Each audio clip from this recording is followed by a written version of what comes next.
አንድ አምላክ በሆነ በአብ በወልድ በመንፈስ ቅዱስ ስም ጥር 17 በዚች ዕለት ለለውንዲዮስ ለሮም ንጉሥ ልጆቹ የሆኑ የከበሩና የተመሰገኑ መክሲሞስና ዱማቴዎስ መታሰቢያቸው ሆነ። ይህም ንጉሥ ሃይማኖቱ የቀና እግዚአብሔርንም የሚፈራ በእውነትም የቀና ፍርድን የሚፈርድ ነበር። ስለዚህም እሊህን ሁለቱን ቅዱሳን እግዚአብሔር ሰጠው። እነርሱም ከታናሽነታቸው ጀምሮ በንጽሕና እንደ እግዚአብሔር መላእክት ሆኑ። ትሕትናን ፈሪሃ እግዚአብሔርን በማስተማር አሳደጋቸው። የሚጾሙና የሚጸልዩ በቀንና በሌሊት የብሉይና የአዲስ መጻሕፍቶችን የሚያነቡ ሆኑ። ከዚህም በኋላ ይህን ዓለም ይተውት ዘንድ የመላእክትንም ልብስ ይለብሱ ዘንድ እርሷንም የከበረች የምንኩስና ልብስ ናት። ከዚያም ሐሳብ መጣባቸው። ሃይማኖታቸው የቀና 318 አባቶች ወደ ተሰበሰቡባት ወደ ኒቃያ ሂደው ይጸልዩ ዘንድ እንዲያሰናብታቸው ለአባታቸው ምክንያት አቀረቡ። ይህንንም ከእርሳቸው በሰማ ጊዜ እጅግ ደስ አለው።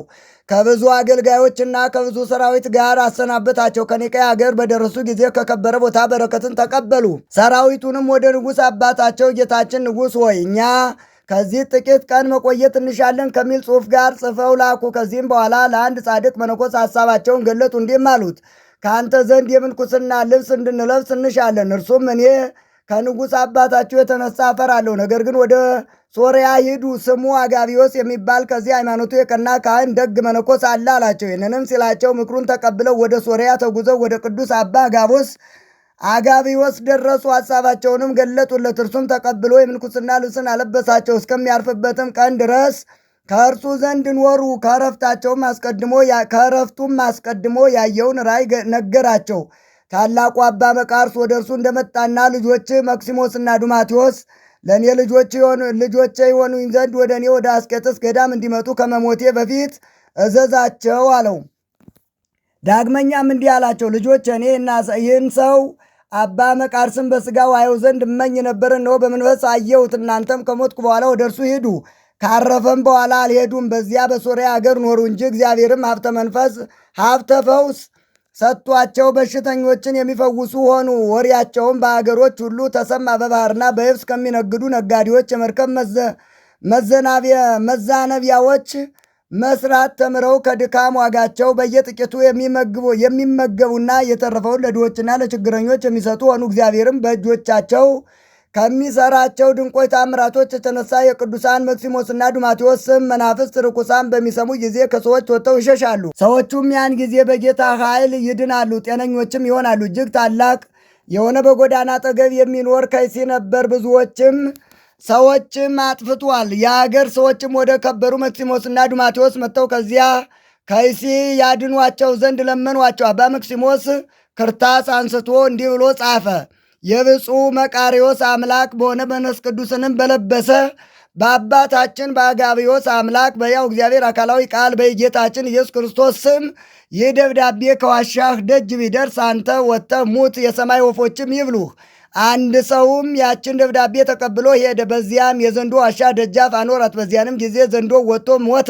የሰማይ ወፎችም በሉት። ሕዝቦችም ሁሉ እጅግ አደነቁ፣ እግዚአብሔርንም አመሰገኑት። የክብር ባለቤት ጌታችንም በእሊህ ቅዱሳን በመክሲሞስ እና በዱማቴዎስ እጆች ብዙ ድንቆች ታምራቶችን አደረገ። በአንዲትም ዕለት ከአባታቸው መኳንንቶች አንዱ ወደ ባህር ዳርቻ ደረስ። ከመርከቦቹም በአንዱ መርከብ መዛነቢያ ላይ መክሲሞስና ዱማቴዎስ የሚል ጽሑፍ ባየ ጊዜ መርከቡን ሹም ጠየቀው። እርሱም እንዲህ አለው፣ በጸሎታቸው ከስጥመት እግዚአብሔር ያድነኝ ዘንድ የሊህን ሁለቱን ወንድማማቾች የከበሩ መነኮሳት ስማቸውን በመርከቤ ላይ ጻፍኩ። መኮንኑም መልካቸው ምን ይመስላል አለው። እርሱም የመልካቸውን ምልክት ነገረው። የንጉሡ ልጆች እንደሆኑ አውቆ ያን ነጋዴውን ወደ ንጉሥ አባታቸው አደረሰው። ንጉሡም ጠየቀው። ነጋዴውም የመልካቸውን አምሳል አስረዳው። ንጉሡም ልጆቹ እንደሆኑ በተረዳ ጊዜ እናታቸውንና እህታቸውን ከብዙ ሰራዊት ጋር ወደ እነርሱ ላከ። ደርሰው ባዩአቸው ጊዜ ጮኸው አለቀሱ። እናታቸውም ወደ ንጉሥ አባታቸው ከእርሷ ጋር ይመጡ ዘንድ ለመነቻቸው። እነርሱም ራሳችንን ስለት አድርገን ለእግዚአብሔር ሰጥተናልና ቃል ኪዳናችንን ማፍረስ አይቻለንም። ነገር ግን ሂጂ፣ ለአንቺም ለአባታችንም ከመከራ ሁሉ እግዚአብሔር ያድናችሁ ዘንድ እንጸልይላችኋለን።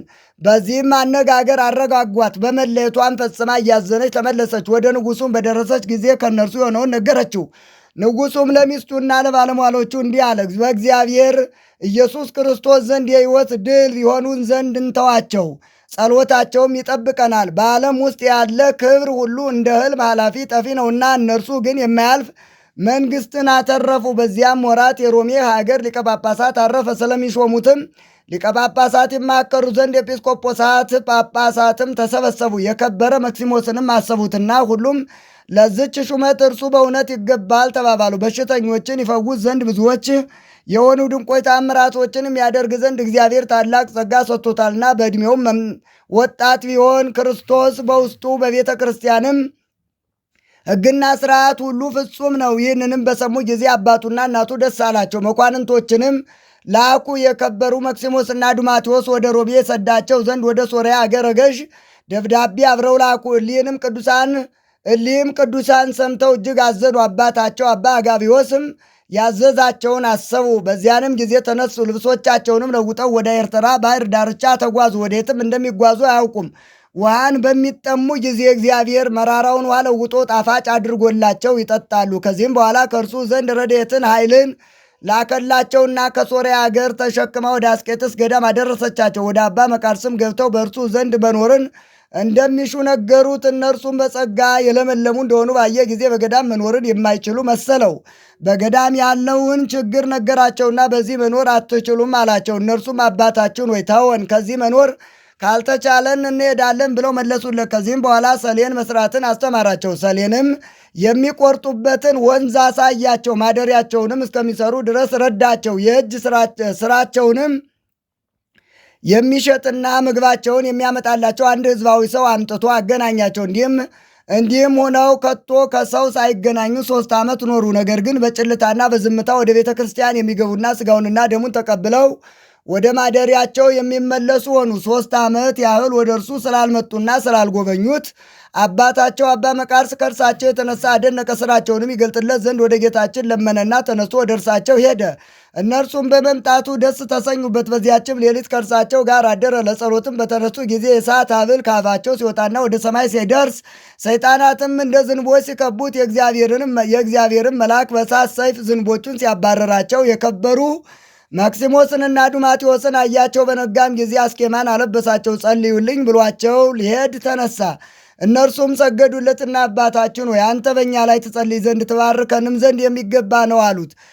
ተጋድሏቸውንም በፈጸሙ ጊዜ እግዚአብሔር ከዚህ ዓለም ድካም ሊያሳርፋቸው ወደደ። መክሲሞስም በጽኑ ሕማም ታመመ። ሥጋውም እንደ እሳት ጋለ። ወደ እርሱም ይመጣ ዘንድ ወደ አባ መቃርስ ላከ። አባ መቃርስም በመጣ ጊዜ በደዌ ሲሰቃይ ያገኘው። መክሲሞስም ጸልይልኝ ባርከኝ አለው። እርሱም በላዩ አማትቦ ይህ ደዌ ካንተ ይርቃልና አይዞህ አለው። መክሲሞስም አባቴ ሆይ በዝች ደዌ ከዚህ ዓለም እንደምወጣ እኔ ያውቃለሁ፣ ረድኤት አገኝ ዘንድ አንተ ጸልይልኝ አለው። ይህንንም በተናገረ ጊዜ መሪር ልቅሶን አለቀሰ። በዚያችም ጊዜ አባ መቃርስ የቅዱሳንን አንድነት ነቢያትን፣ ሐዋርያትን፣ መጥምቁ ዮሐንስንም ቆስጠንጢኖስንም አያቸው። እነርሱም ነፍሱ በክብር እስከሚወጣ ድረስ በአባ መክሲሞስ ዙሪያ ነበሩ። አባ መቃርስም አልቅሶ መክሲሞስ ሆይ የተመሰገንክ የከበርክ ነህ አለ። ዱማቴዎስም በወንድሙ ላይ መራራ ልቅሶ በማልቀስ አባ መቃርስን የሚለምነው ሆነ። ነፍሴን ይወስዳትና ወደ ወንድሜም ያደርሳት ዘንድ ስለ እኔ ወደ እግዚአብሔር ጸልይልኝ አለው። አባ መክሲሞስም ከተቀበረ በኋላ በሦስተኛው ቀን አባ ዱማቴዎስ ታመመ። ስለ እርሱም ለአባ መቃርስ ነገሩት። አባ መቃርስም ወደ እርሱ ሊሄድ ተነሳና በጉዞ ላይ ሳለ አስቀድሞ ወደ አባ መክሲሞስ የመጡትን የቅዱሳን አንድነት አየ። የአባ ዱማቴዎስንም ነፍስ ተቀብለው በክብር ወደ ሰማይ አሳረጓት። አባ መቃርስም ወደ ባታቸው ሲደርስ ዱማቴዎስን አርፎ አገኘው። ወስዶም ከወንድሙ ከመክሲሞስ ጋር በአንድ መቃብር በክብር ቀበረው። የመክሲሞስንም እረፍት በዚህ ወር በ14 ነው። ዳግመኛም የዱማቴዎስ እረፍት ጥር 17 በዝች ቀን ነው።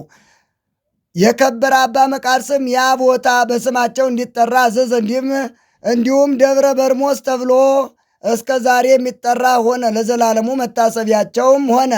ለእግዚአብሔርም ምስጋና ይሁን። እኛንም በከበሩ መክሲሞስና ዱማቴዎስ ጸሎት ይማረን፣ በረከታቸውም ከእኛ ጋር ትኑር ለዘላለሙ አሜን። ሰላም ለዱማቴዎስ ዘአጽፈት ጓሃን አጽፉ መክሲሞስ በሥጋ ወበመንፈስ ቅዱስ ሱታፉ ሰራዊተ ሰይጣን ቀሪበ ዘይክሉ አውደ ምዕራፉ ቦ መልአክ ዘይጼልሎ በክንፉ ወቦ መልአክ ዘይሰድዶሙ በሰይፉ ዛቅረብኩ ማይሌት አዘኪሬ አይላፈ ምለተ ጸምዱ ከዘልፈ ለላ ነብብ ተወከፍ ዘንዴቴ መጽሐፈን ተረሳይ ከግዚኦ ጸሪቀ መበለቱ ኩፈ እምላቡ በውላን ዘተርፈ ነቢያ ቅዱሳን ዋርያት ሰባካን ሰማዕታት ወጻድቃን ደናግል ወደ አዲ ወመነኮሳት የራን ባርኩ ባርኮ ጉባኤ ዛቲ መካን እስከ አረጋዊ ለይቆምኑ ሕፃን ለዘጻፎ በክርታስ ወለዛ ጻፎን ዘይደርስ ለዛ አንበቦ ወለዘ ተርጎሞ በልሳን አዲስ ወለዘ ሰማ ቃሎ በእዝነ መንፈስ በጸሎተሙ ማርያም አራቄተ ኩሉም ባይ ስፉር የማረን ኢየሱስ ክርስቶስ ሰላም ለክሙ ጻድቃን ወሰማይት እላይረፍቅሙ በዛቲ ዕለት መዋያን ዓለም አንትሙ በብዙ ትዕግሥት ሰአሉ ቅድመ ፈጣሪ በኩሉ ሰዓት እንበለንሳ ኪያነ እይንሳ ሞት ሰላም ለክሙ ጻድቃነ ዛቲ ዕለት ኩልክሙ እድ አንስት በባስማቲክሙ ቅዱሳነ ሰማይ ወምድር ማይበረ ሥላሴ አንትሙ ትዝክሩነ በጸሎትክሙ በእንተ ማርያም እሙ ተማይጸነ ለክርስቶስ በሥጋው በደሙ እግዚኦ ኩነኔ ከአብ ወለንጉሥ ጽርቀ ከሊል ወልደ ንጉሥ አግር ጸራት አይተገር ያህል አገሪትን ኢትዮጵያ ለመካነነ ደብረ ቤት የለ ዓለም ዓለም አሜን።